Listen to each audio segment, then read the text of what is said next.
A new front opened today in a war with no apparent end in sight. Kurdish forces in Iraq, with U.S. support, launched an assault on a key city that links Islamic State holdings in two countries. American airstrikes hammered Sinjar on Iraq's far northwestern border with Syria as the Kurdish Peshmerga ground force began its offensive.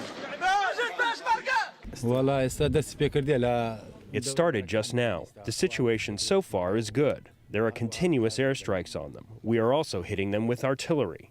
The objective, to capture not only the city, but a key supply route, Highway 47.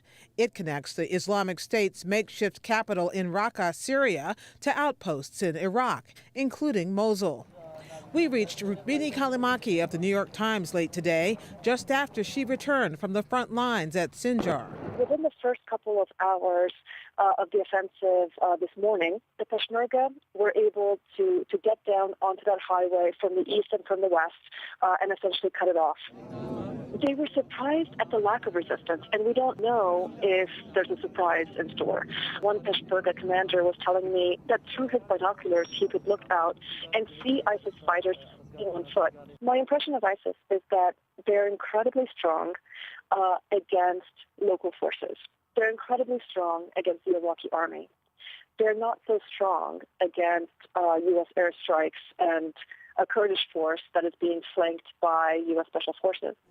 In Washington, Pentagon spokesman Peter Cook confirmed American troops are at Sinjar in support of the Kurdish offensive, but are not taking part in direct combat. They are advising directly the Iraqi Kurdish forces that are there on site, who are engaging this operation, leading this operation, and the U.S. advisors there are working directly with the Peshmerga forces to determine the most effective locations for those airstrikes. Islamic State fighters conquered Sinjar and surrounding areas in the summer of 2014.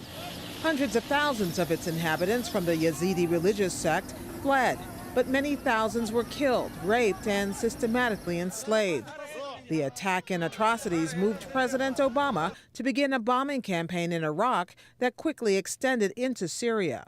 Whatever questions one might have about the content of our policy, there should be no doubt about the effort made to consider every single option for ending this crisis. Today, Secretary of State Kerry defended the Syria strategy. He spoke at the U.S. Institute of Peace ahead of renewed multinational talks this Saturday in Vienna.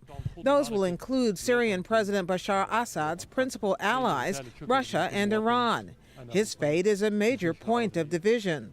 Asking the opposition to trust Assad or to accept Assad's leadership is simply not a reasonable request, and it is literally, therefore, a non-starter. I cannot say this afternoon that we are on the threshold of a comprehensive agreement. No, there remains a lot of work to be done. Kerry said each party now has a responsibility, quote, not to dig in our heels, but to make the bleeding stop.